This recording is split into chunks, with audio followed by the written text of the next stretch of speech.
मेरे पति ने मुझे तलाक दे दिया क्योंकि मैं कभी माँ नहीं बन सकती थी और फिर उन्होंने दूसरी शादी कर ली। 1 साल बाद उनके घर बेटा पैदा हुआ और अपने बेटे के पहले जन्मदिन की पार्टी पर मुझे भी बुलाया ताकि वह मुझे जेलस फील करा सके। मैं उनका यह मंसूबा अच्छी तरह से जानती थी, इसीलिए जब मैं पार्टी में गई तो मेरे हाथ में एक लिफाफा था। बड़े घमंड में उन्होंने मुझसे कहा, देखा, मैंने तुम्हें तलाक देकर बिल्कुल सही फैसला किया था। आज मैं एक बेटे का बाप बन चुका हूँ। मैं मुस्कुराई और वह लिफाफा पकड़ाते हुए बोली, इसे देख लो। जैसे ही उन्होंने लिफाफा खोला तो वह अपनी सुध-बुध खो बैठे। उनके सिर पर आसमान टूट पड़ा क्योंकि हेलो दोस्तों, मेरा नाम आरती है। आज मेरी ननद रीना की गोद भराई की रस्म थी और मैंने उस पूजा की सामग्री को छू लिया तो मेरी सास ने बवाल कर दिया। कहने लगी कि तुमने इसे क्यों छुआ? क्या तुम्हें पता नहीं कि यह रीना की गोद भराई की पूजा की सामग्री है? और ऐसी पूजा सामग्री को कोई बांझ औरत के छूने से अपशकुन होता है। कहीं ऐसा तो नहीं कि ननद की खुशी तुमसे देखी नहीं जा रही?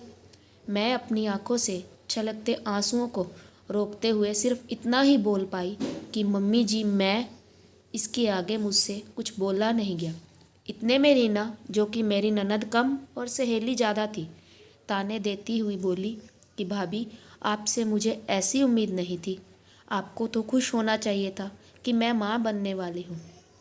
इतना अपमान सहने के बाद जब मैंने झुकी हुई नज़रों से अपने पति शेखर की ओर देखा कि वह तो मुझे बहुत प्यार करते हैं और वैसे भी हमारी मैरिज हुई थी, वह ज़रूर मेरी तरफ से कुछ बोलेंगे, लेकिन उन्होंने उल्टा मुझे ही कहा कि तुम तो रीना को अपनी बहन मानती हो ना, फिर तुम रीना के साथ ऐसा कैसे कर सकती हो? उनकी ऐसी बेरुखी को देखकर मैं अंदर से टूट गई, क्योंकि कोई भी औरत सास ननद के ताने सहन कर सकती है, लेकिन अगर उसका पति, जिस पर उसने अपना सब कुछ निछावर कर दिया हो, जिसके साथ उसने सातों जन्म तक साथ निभाने की कस्में खाई हों, अगर वही ऐसे ताने मारे तो फिर वो कहाँ जाएगी? मैं रोते रोते चुपचाप किचन में काम करने लगी। बांझ होने के नाते मैं उस पूजा सामग्री को हाथ नहीं लगा सकती थी, लेकिन एक बहू होने के नाते घर के सभी कामों की पूरी जिम्मेदारी मेरी ही थी। मैं सोचने लगी कि अगर मैं माँ नहीं बन सकती तो इसमें मेरी क्या गलती है? माँ बनना या ना बनना क्या नारी के खुद के हाथ में है? मेरी सासू माँ एक विद्यालय में पढ़ाती है, ननद सीए है और शेखर इंजीनियर है। मुझे हैरानी इस बात की थी कि इतने पढ़े लिखे परिवार के लोगों की सोच कितनी दकियानुसी है कि पूजा की सामग्री को छूने मात्र से अपशकुन हो जाएगा। मुझे आज भी याद है कि कैसे मैं और शेखर पहली बार ऑफिस में मिले थे। मैं ऑफिस में एक प्रेजेंटेशन दे रही थी और बॉस के साथ साथ सभी ने मेरी प्रेजेंटेशन की बहुत तारीफ़ की थी, खासकर शेखर ने मेरी प्रेजेंटेशन से बहुत ही प्रभावित हुए थे। एक ही ऑफिस में एक साथ काम करते हुए हम दोनों को एक दूसरे से कब प्यार हो गया पता ही नहीं चला। दोनों एक ही जाति के होने से घरवाले भी मान गए और हमारी शादी हो गई। मेरी सास ससुर और ननद सभी का स्वभाव बहुत अच्छा था।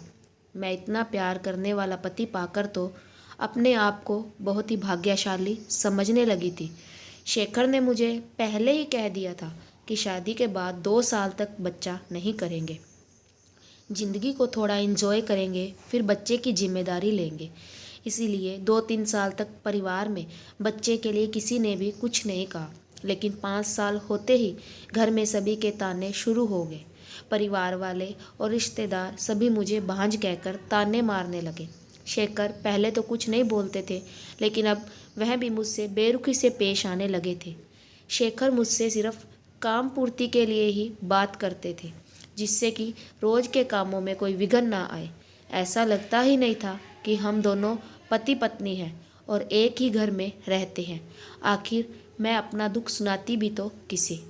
आज मेरी 8वीं सालगिरह थी। मुझे लगा कि आज शेखर अपनी चुप्पी तोड़कर मुझे बधाई जरूर देगा, इसलिए मैंने शेखर की पसंद का नाश्ता बनाया, नई क्रॉकरी में नाश्ता दिया। लेकिन उन्होंने चुपचाप नाश्ता किया और बिना एक शब्द बोले ऑफिस के लिए निकल गए। मैंने तबीयत ख़राब का बहाना करके ऑफिस से छुट्टी ले ली थी ताकि डिनर अच्छे से तैयार करके बेडरूम को भी बहुत अच्छे से सजाकर शेखर को सरप्राइज़ दे सकूं। शेखर ने मुझे एक बार भी नहीं पूछा कि तुमने ऑफिस से छुट्टी क्यों ली है, क्या तुम्हारी सचमुच तबीयत ख़राब है। मैंने डिनर में पालक पनीर, भिंडी की सब्जी और कई सारी सब्जियां आदि बनाए। बेडरूम को भी फूलों से बहुत अच्छे से सजाया और खुद भी शेखर के पसंद की लाल रंग की साड़ी पहनकर अच्छे से तैयार हो गई। मुझे पूरी आशा थी कि आज शेखर ज़रूर अपनी चुप्पी तोड़कर मुझसे बात करेगा और मैं उसे बच्चा गोद लेने के लिए मना लूँगी। शाम को जब शेखर घर आया तो उसने मेरी ओर नज़र उठाकर भी नहीं देखा। मैंने सोचा शायद बेडरूम में जाकर फिर विश करेगा, लेकिन सब कुछ उम्मीदों के उल्टा हुआ। विश करना तो दूर की बात, शेखर ने मेरी तरफ देखा तक नहीं। मैंने दिल पर पत्थर रख कर कहा, शेखर, आज हमारी शादी की सालगिरह है, क्या तुम वह भी भूल गए? अरे नहीं तो, वह मनहूस दिन मैं कैसे भूल सकता हूँ। इसी दिन तो एक बांझ औरत मेरे गले पड़ी थी। मैंने आंसुओं से भरी हुई आंखों से कहा कि हम एक बच्चा गोद भी तो ले सकते हैं ना। शेखर ने कहा, इस विषय पर हमारी कई बार बहस हो चुकी है। मैंने कितनी बार कहा है कि मैं किसी और के बच्चे को, किसी और के खून को नहीं अपना सकता। मुझे मेरा अपना बच्चा चाहिए जो तुम नहीं दे पा रही हो। खैर, आज हमारी शादी की सालगिरह है, इसीलिए मैं तुम्हारे लिए एक अनोखा गिफ्ट लाया हूँ। अनोखा गिफ्ट? मैं सोचने लगी कि जो व्यक्ति मुझे लगातार खरी खोटी सुना रहा है, वह व्यक्ति मेरे लिए कौन सा अनोखा गिफ्ट लेकर आया होगा। शेखर ने मुझे एक लिफाफा पकड़ाया। मैंने उत्सुकता से लिफाफा खोला तो उसमें तलाक के कागजात थे। मुझे विश्वास ही नहीं हो रहा था। जो शेखर प्यार की बड़ी बड़ी डींगे मारता था, हर परिस्थिति में मेरा साथ देने की बात करता था, वह एक बच्चे के लिए मुझे तलाक दे रहा है।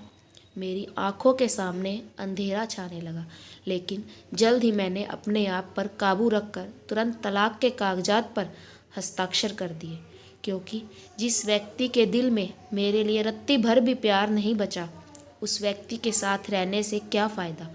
दूसरे ही दिन मैंने वो घर छोड़ दिया तो शेखर को उसकी मन मांगी मुराद मिल गई।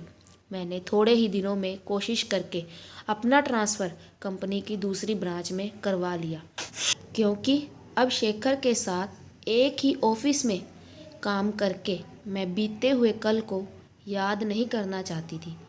1 महीने बाद ही शेखर ने दूसरी शादी कर ली। मुझे साल भर में ही शेखर को बेटा होने की खबर मिली। मुझे नीचा दिखाने के लिए शेखर ने बेटा होने की खुशी में जो पार्टी रखी थी, उसमें मुझे भी बुलाया, क्योंकि वह गर्व से मुझे अपना बेटा दिखाना चाहता था। पार्टी में शेखर ने मुझे घमंड से कहा, देखा, तुमसे तलाक लेने का मेरा निर्णय कितना सही था। मैं बाप बन गया हूँ। मैंने बड़ी विनम्रता से कहा, पापा बनने की बहुत बहुत बधाई हो शेखर। मैंने उसे एक लिफाफा देते हुए कहा, पापा बनने की खुशी में मेरी ओर से एक अनोखा गिफ्ट। मेरे मुंह से अनोखा गिफ्ट शब्द सुनकर शेखर को झटका लगा, क्योंकि सालगिरह पर अनोखा गिफ्ट कहकर शेखर ने मुझे तलाक के कागजात दिए थे। आज उसने कौन सा मुझे अनोखा गिफ्ट दिया है, यह सोचते हुए उसने लिफाफा खोला।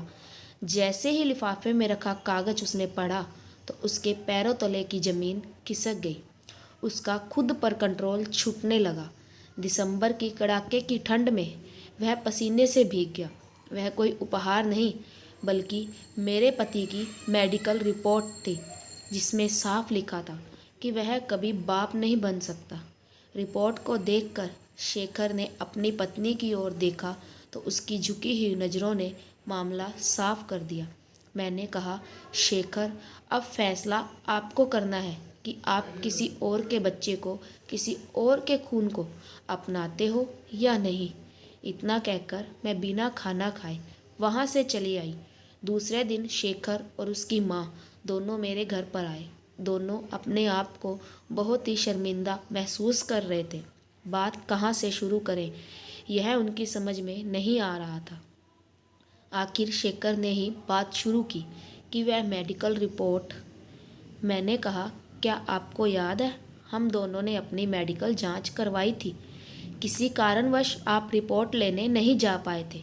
मैं अकेली ही रिपोर्ट लेने गई थी।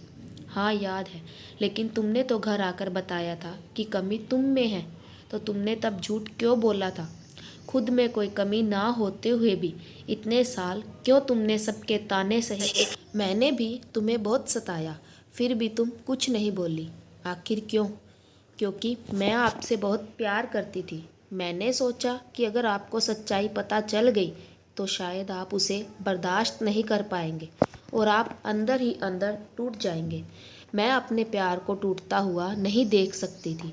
मेरा क्या, मुझे तो ताने सुनने की आदत पड़ गई थी। लेकिन सच बताऊं, मैं सभी के ताने सुनने को तैयार थी, लेकिन आपके ताने सुनने की हिम्मत मुझ में नहीं थी। फिर जब मैंने तलाक के कागजात दिए थे, तब तो तुम मुझे सच्चाई बता सकती थी। शेखर, गलती मेरी है जो मैंने आपके प्यार पर विश्वास किया कि दुनिया चाहे जो बोले, लेकिन मेरा शेखर कभी मुझे छोड़कर नहीं जा सकता। इस बात का विश्वास था मुझे।